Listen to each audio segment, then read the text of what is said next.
Louise. Hi, Kim. How are you? I'm good. And hi to everyone who's tuning in to join us for another live show of your Kick-Ass Career Weekly Wrap-Up. We're glad you're here live. And for those of you who are coming in for the replay, we're glad you're here as well. As always, we encourage you to drop in the comments where you are, how you're doing, while we just jump in and start our weekly wrap-up conversation. Louise, how was your week? Here we are on Friday again. Here we are on Friday again. I didn't know it was Friday until like halfway through the day. So is that a good thing? I think maybe. I don't know. It's so interesting. The week has felt a little wonky. And yesterday I was not feeling well. I'll be really honest. I even did a COVID test and everything. I'm fine. But it was a little like it felt like a little bit of a lost day, even though I know that I did some work and I worked with a couple clients and all of that. But it did feel a little bit like a lost day. So I kind of today was trying to figure out what day of the week it was. I think lots of us, at least myself and my prior life, like we always just shot for Friday, right? Like you just get to Friday, then the weekend's right there, and there's this push. It's like a race, right? Just trying to get to the finish line, and kind of taking the time to do this wrap up, I think, and this reflection just kind of puts less pressure on Friday, right? Like Friday, there's a lot of pressure on Friday, right? It's pressure on like, how did the week go? And right, like all that happens on Friday, right? The weekend, I think there's a lot of pressure on the day of Friday. And by wrapping up and I think reflecting, it takes a little pressure off the day. I like that reframe. That's nice. Yeah, it feels good. It feels like, because you're right. I think we put pressure on different times, right? Friday being one of them, definitely the weekend. We put a lot of pressure on our weekends, whatever our day of the week, our weekend is. Yeah. Anytime that feels like it's our time, I feel like we do put a lot of pressure on that, don't we? Yeah, absolutely. This week for me has been one of real like reflection almost every day. So my weekly wrap up today is really, I'm just reflecting on what's happened since yesterday, because I've been taking the time every day to really reflect, look on the day and say, what was the most important thing, right? Am I spending my time doing those important things? And that's not just what's important at work, right? Am I spending important time with my family and friends as well? And so that's the week's been about incorporating that balance into my life. Yeah. Well, you know how much I love that word balance. Harmonizing. It seems like balance to me. It's not a teeter-totter, but it does feel like sometimes it is a little bit of juggling, right? Yeah, for sure. For sure. Yeah. How about you? Yeah, it's interesting because last week I shared that what I'd been doing for the last few weeks is I would pull an oracle card for myself on Monday, and that would kind of be my focus for the week. And then each morning I pull a card and see kind of how am I filtering this in? What do I need to focus on, or what would be an offering for me to focus on for that day? And it's been really interesting this week because each day they built on themselves, and I got to today's, and today was grace. And I think that was really a necessary card for me this week, because it was looking back over what I've been focused on for the week, which my intention was really taking some mental leaps in how I'm approaching different parts of my business and getting prepared to take some actual leaps in my business as well. And to come to today and to be able to reflect on that idea of having some grace in my day was really helpful. And I actually found that I made some really great strides today towards taking those leaps and taking those actions in a little bit more meaningful way. And I love that I'm going to show this up here. Malik shares that balance is a practice, not an outcome. It doesn't feel any better. No, I don't like the word balance. Balance to me creates a lot of stress. And I'm not, talking about all of the elements of balance. Balance to me creates too much stress in my life, in my world, to try and go for balance, because balance means like coming from the halls of justice, right? Coming from being a practicing attorney, we're looking for balance. We're looking for equality. And I don't want to go too far down this path today, but equality isn't where I want to put my focus. I want to put it on equity. And they're trying to create that level of balance feels very stressful to me. So I don't love the word. You can love the word. Everybody else can love the word. I don't personally love the word balance. The image is really interesting because I think of balance as stepping on a ball, right? Like I'm on a ball, not necessarily that there's the teeter totter or the scales, but it is really interesting, right? Words are really important, and what meaning we assign to them, which is, I'm going to use as a segue into our topic today. Cool. Around toxic positivity. Kim, give me an example of what we're talking about around toxic positivity.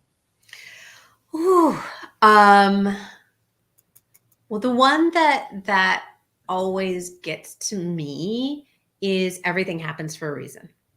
It's going to be okay. Everything happens for a reason. No, screw you. This hurts right now. I don't like that one. Right. Tell me a little bit about that statement. It's okay. Everything happens for a reason. It glosses over, and it's a bypass of what I'm feeling right now. It's a bypass of what is real in my perception, in my experience of what's going on at the present moment. And to bypass those things means that we are not giving weight. We're not giving the ability to experience and express the full range of our emotions. Yeah, Malik, it's like, why on earth would we ask people to not have emotions? And why would we label emotions as good or bad emotions? Right. Yeah, absolutely. You're using, when you were describing that and using those words, it really felt like oftentimes those statements, those toxic positivity statements, devalue our own experience of what's happening. And so kind of it falls into like, you shouldn't feel so bad, right? Like other people have it worse. And I was like, well, shouldn't, right? Like, right? Don't should. Yeah, stop Don't should on other people, and don't should on yourself. But really, yeah, devaluing and negating an energy and emotion that someone is having, to say that they should be doing something different, that what they're feeling isn't true or valid. Yeah. So Malik brings up a good point here. Why is it that everything happens for a reason is only offered up when unpleasantness is happening, right? And so I think this goes to what you were saying. It's like who here thinks, and I know nobody can raise their hands, but seriously, think about it. Who here thinks that when we were born into this world, we were guaranteed happiness, joy, and light all the time? And if you do, you may be experiencing toxic positivity. Because that's not the human experience. I mean, babies cry. They feel things, right? It's not, they don't have the meaning associated with it yet. They don't have the stories that we give to it as we grow older. But we all feel pain and discomfort. It is a natural part of being a human being. And somehow as we grow up, we think it's like, no, you're not supposed to have those feelings anymore. Well, I think it starts from that, right? Like, what do you say to a crying child, right? Don't cry. It'll be okay. Yeah. Yeah. So yeah, lots of the power of words that come into play around toxic positivity. And I think that that has leaked into our profession a lot, into the coaching industry as well. I think it's more than leaked. I think it has more than leaked. It is so funny because when I talk to people who don't know what a coach does for a living, like how we will show up and create an opportunity, a container for true deep transformation, they think it's all about uh, giving advice for one, but then it's also like sweet talking you and puffing you up and making you feel better. And that's absolutely the opposite. Like, I don't want anybody to feel bad. Sure, that's who I am as a person. I tend to be a naturally positive person. And yet I'm not going to sugarcoat it and be like, everything's going to be fine. Just go meditate and, you'll manifest your heart out. It'll all be good. That high vibes does not, sitting around talking about high vibes and creating, I like talking about high vibes. I like talking about, raising my vibration and being in one with the universe and all that. It's fabulous and fun to talk about and a part of who I am. And I don't think sitting around raising my vibration all day and being in a positive place, only in a positive place, is going to do me any good. It's not going to get me where I want to go in my life. It's not going to get my business where I want it to go. It's a component of who I am is wanting to find an opportunity to see the positivity. And yet I don't want to gloss over the pain and the discomfort, right? I'm not advocating for anybody to go sit in pain and discomfort. And at the same time, I don't want you to gloss over it either. Does that Right. make sense? Yeah, and I think sometimes we do have to sit with emotions. This idea of bumping over different emotions, I think, kind of highlights for me this idea of like, what does it mean to be emotionally healthy, right? Mm-hmm. And so it's not called like, it's not, we have emotions, they're plural. I don't know if you noticed, but we There's more have than more one. than one. And so allowing yourself to really experience all of the emotions, I think by glossing over some of those, I call them unresourceful because they're just not resourceful at the time that you have them, right? But if you gloss over them, you kind of train yourself to actually not feel them, Mm-hmm. and your pool of resources, all of the emotions that you once felt, it just becomes smaller and smaller because you don't sit and experience an emotion fully, right? And completely. And that can bring such I don't know, sometimes it's just such relief that comes with, allowing that energy to go where it needs to go. Whatever you call the emotion, wherever it sits in your body, however it makes you feel, what it makes you think, it's all energy. You just call it something different. And I truly believe that like all of our emotions are either resourceful or unresourceful at the time, right? Happiness and positivity do not go well when you are at a funeral. Like that doesn't really. Although I can't think of a funeral that I haven't laughed at. So for sure, right? But if you're not able to kind of sit in the sadness of it all, you Yes. really miss out on a huge part of that, even being in that collective community. Well, and it's not just even missing out, right? Like we miss out on that part of the human experience by not experiencing the full breadth of emotions that we have accessible to us, by not processing through the emotion and actually being in the emotion, being filled with grief or sadness or anger, whatever those emotions are. By not allowing that process to go through, we're actually trapping it within ourselves, which then causes all sorts of problems with our physical bodies, our emotional bodies, our mental bodies. Those all start to get affected when we're holding on to so much of the emotions that we haven't wanted to face. And so by slapping a sticker on it and being like, nope, I want the glittery part of my life only, we're really doing a disservice to ourselves as human beings. And that's affecting all of our lives. Right. Well, it's interesting you use the word glitter, because glitter doesn't glisten unless there's light and dark, right? Yep. Unless there's both. Yep. And so, yeah, I heard you say glitter doesn't listen. You said glisten. listen. And I was like, glitter doesn't listen. You're right. It goes everywhere. It does its own thing. Yes, and you're picking it out of the carpet for weeks and weeks after. Or other places. It just depends, right? It's like, how much glitter have you used? Yeah.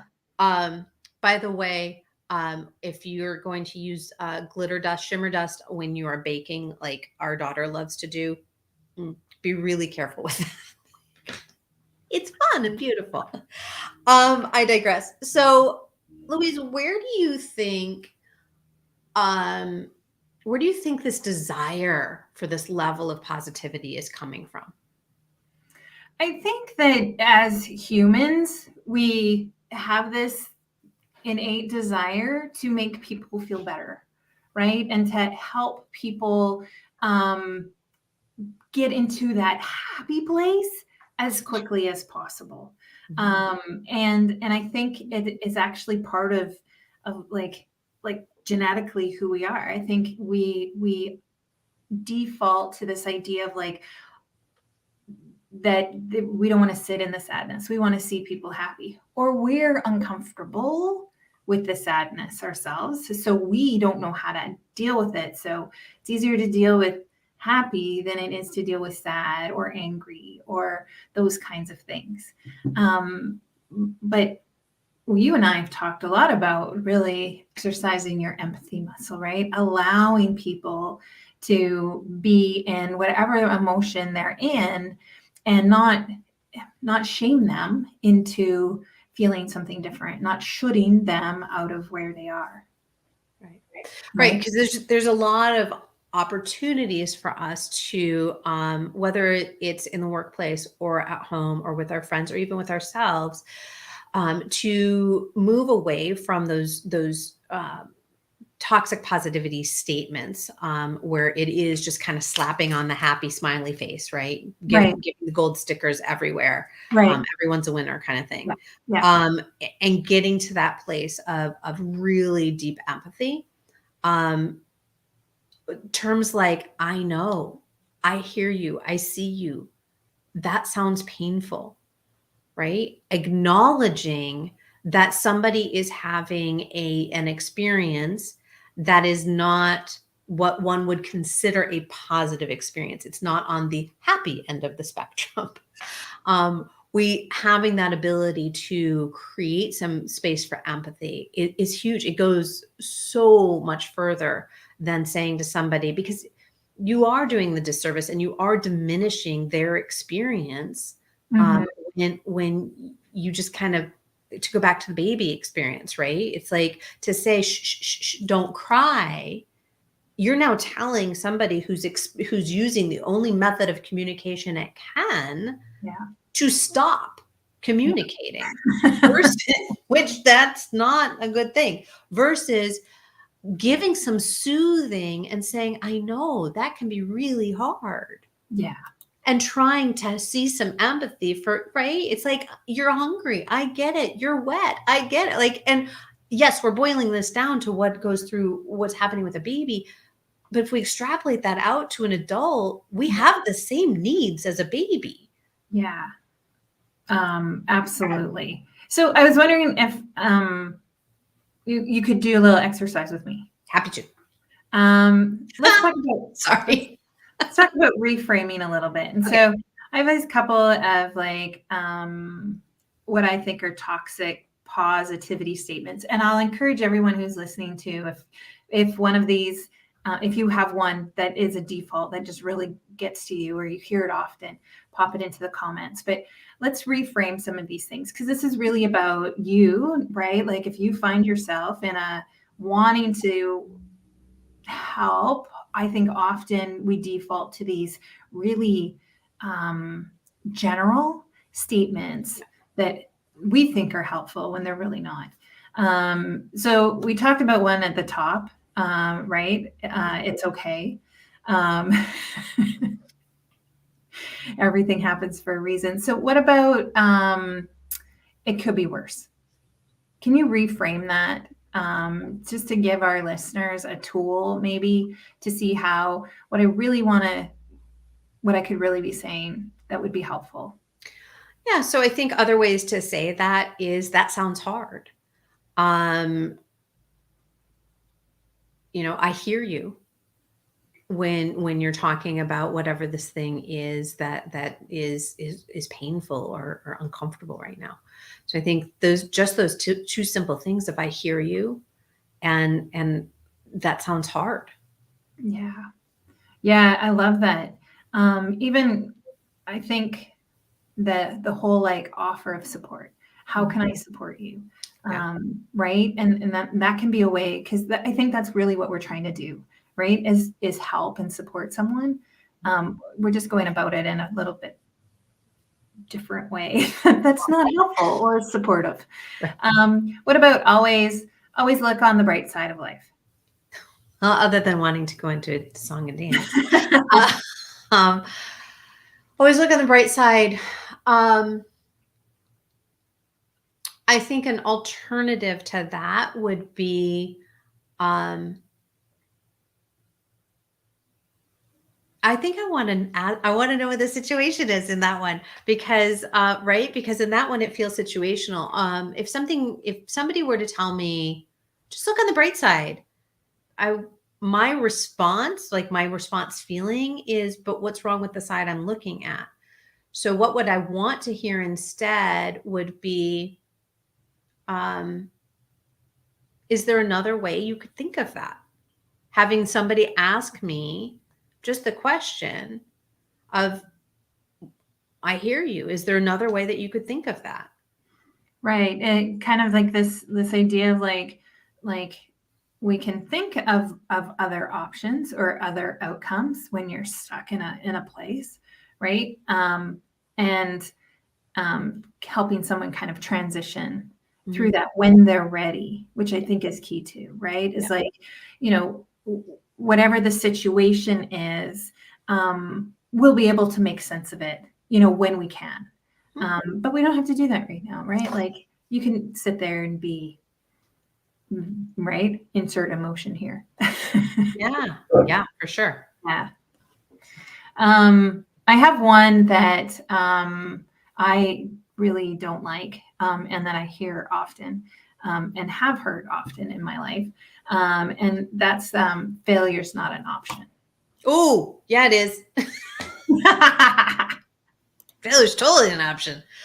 Um, yeah, that's my initial response to hearing that one. So what I would want to hear instead is, um, fail faster, Malik says. Ooh, I love that. Fail faster. Yeah. Giving permission to fail is huge.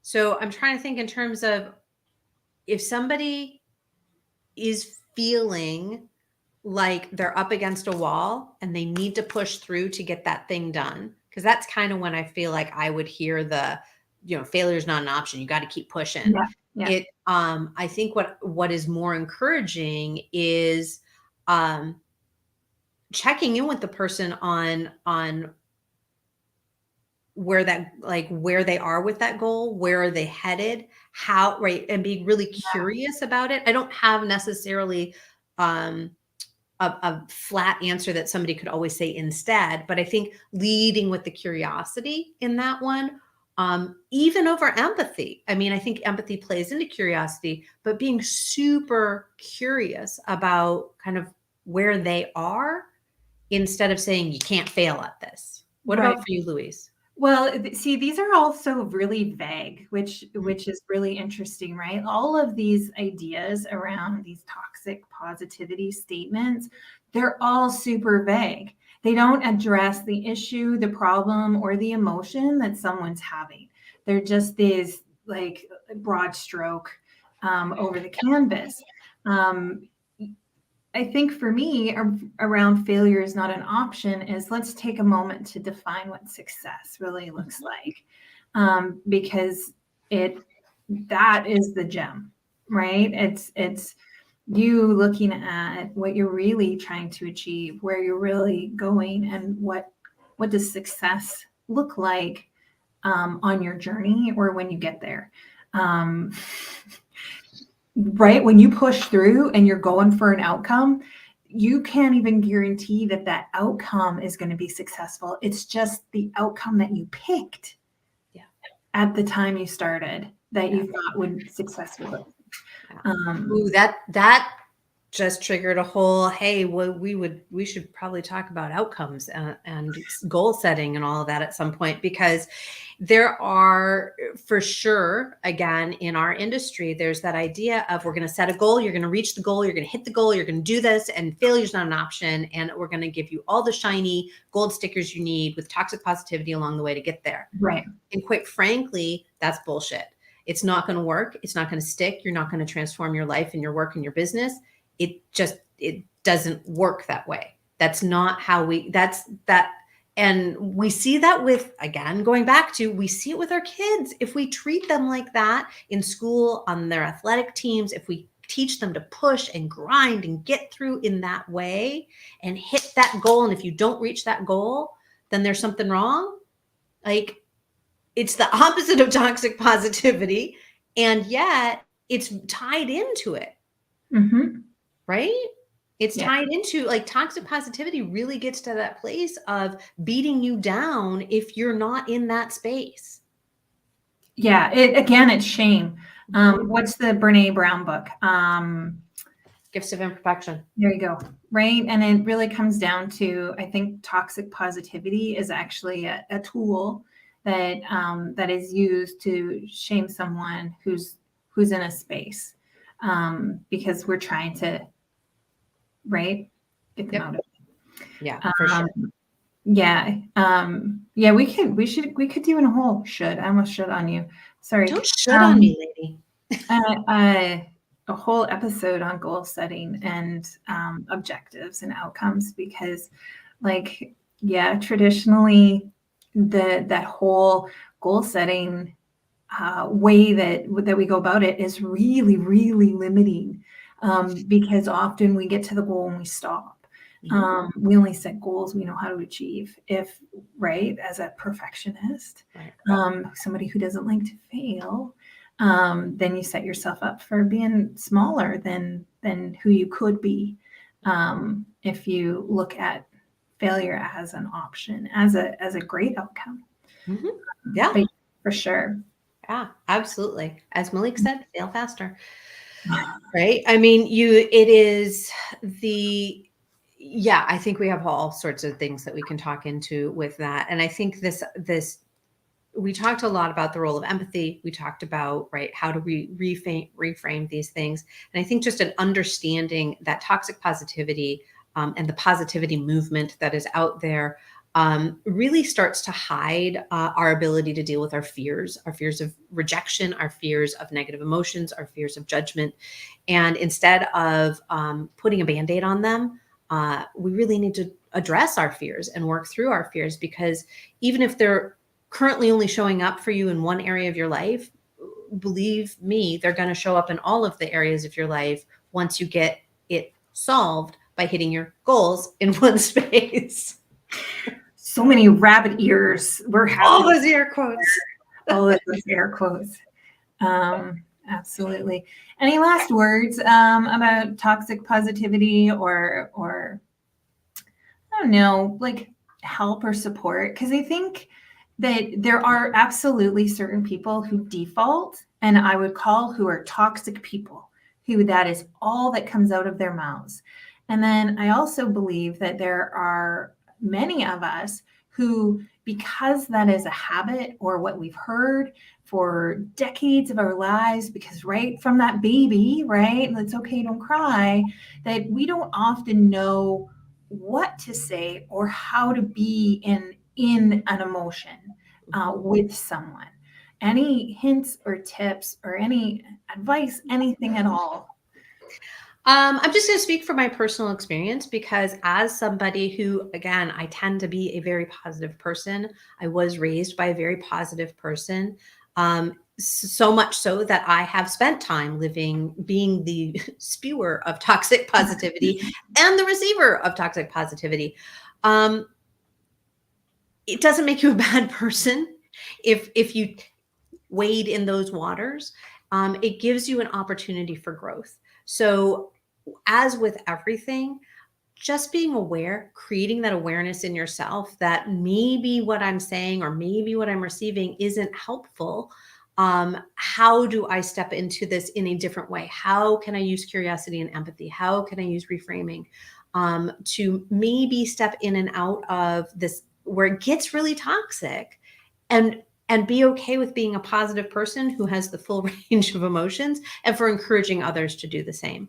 Yeah. Um, yeah, I mean, again, speaking just from my personal experience with it, God love my therapist and God love my coaches who have themselves said to me, that's great, Kim. We know you're a positive person. We know that you want to look on the bright side of life. Now, let's get underneath it and see what's actually boiling so we can address that issue. And when you do that, you really have an opportunity for amazing growth. How about for you, Louise? What closing thoughts do you have? Well, I think this goes back to our optimism conversation a few weeks ago, and that's really around for me. Like I believe I'm a very optimistic person, but that doesn't mean I only have happy, joyful, sunshiny emotions, and those are not always the outcomes that happen or that I believe to happen, but really keeping open mind around all the possibilities. I think we limit ourselves when we're only looking at the positive side, when we only want to see the good or see the bright, we miss out.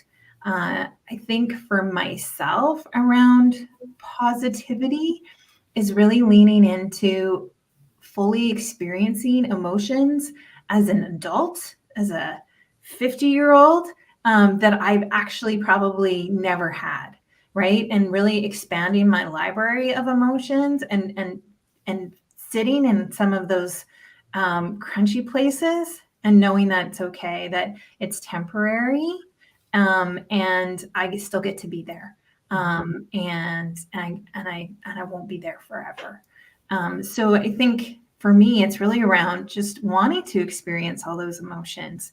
I think it's really healthy and it's kind of exciting to think about what that is. Those are those emotion wheels. Have you seen those? Oh yeah, I use those a lot. Yeah, right. And those are really fabulous to say, like, let's really start to explore what this looks like and really know that if you're frustrated, it's telling you something. So don't gloss over it, right? Don't Right. jump over it. And if you are helping someone through a sticky situation, that it's only sticky if it's sticky. Like you could still be in it and not have it stick to you. Yeah, it's totally fine. And I do love that right here, right now, we had the Library of Emotions trademark Louise Neal 2022 mentioned for the first time because it is so true. It's like going through and figuring out one of the limitations, and we'll in the show notes we'll include a link for an emotion wheel, Brené Brown's book, as well as the optimism episode from a few weeks ago. But I feel like even that emotions wheel is limited because I'm like, but I have other emotions. Absolutely. There should be some, well, here I'm shitting again, but having some blanks on it because like we get to define what that looks like, right? And but just seeing the depth and the breadth of emotions, it's like, holy smokes, like I don't even know like what's the difference between angst and anger. I don't know. It's really close alphabetically. But right. So just being open to, I think, exploring what that is, and you get to decide, right? Like your emotions are your emotions. Call them whatever you want. But really starting to experience all of them, I think, is interesting for sure. It is so interesting. And I, all sorts of good tidbits came out of this conversation that I want to kind of extrapolate on and have further conversations. So I look forward to those. Yeah. What are your golden nuggets for today? Okay, before I get to golden nuggets, I'd love for folks to put in the comments like all of these rabbit holes that we could go down today. We kept trying to bring it back, but there's so many like juicy tidbits here in this episode. So please share what you would like to hear more of so that we can talk about those things because we love to talk about those things. My golden nugget, I think really goes around to, I never really thought about it until you and I started having this conversation, is really around the shame that comes with toxic positivity. I never want someone to feel bad. And as much as I am trying to help someone navigate some really sticky, choppy waters, I never mean to do that, but it is a default and I get a do-over, right? Something can spew out of my mouth and I get to say that's not what I meant. Yeah. And say it again. So I think for me, that whole idea of shame was something that stuck out for me. What about yourself, Kim? So for me, it was the conversation around how we start this when people are infants, right? When we're infants, we start it already. And how, as parents, we have that opportunity to start to change that for future generations. And how can we reparent ourselves so that we can show up a little bit more differently in our other relationships, including in our workplaces, so that we are leading with empathy and leading with curiosity instead of just shutting down and making somebody, pushing away anything that comes up that maybe makes us uncomfortable, right? I know that there have been opportunities where I have shared emotions in a workplace, and it's like, oh, we can't deal with emotions in the workplace. So, well, guess what? People have emotions. We're humans. So that's a whole nother thing we can talk about too. Plural again, right? Right. Thank you for letting us know what you want to talk about in future episodes. We really appreciate that. We appreciate you taking the time to spend this time with us on Friday afternoons or whenever you listen. We're just glad you're here to help develop your own kick-ass career. Louise, do you have anything else to say before we sign off? What are we talking about next week? Oh my gosh, we would do that. Yes, we are talking about values at work. So Louise and I were talking about, should we talk about like how do you start to really develop your kick-ass career and finding work that fits? And really what it starts with is values and identifying your values and how that works. And so we're going to dig in a little bit about values and how they show up and how you can work with them, and how when your values, I think, are a little askew from what you want them to be, how you can strengthen those just like any other muscle. What was that wink? I don't even know. So I love values and yeah, I can't wait to talk about it because much like emotions, just because we call something like it means something to us, right? Then we don't talk about it enough. We don't talk about values enough. We don't talk about emotions enough. We'll start talking more. Yeah, absolutely. All right. Well, now thank you for joining us. Take two. That's those do-overs. You get to do them real time. Absolutely. It's the joy of live broadcasting. Thanks, everyone. Thank you. Have a great week, and bye for now. Bye for now.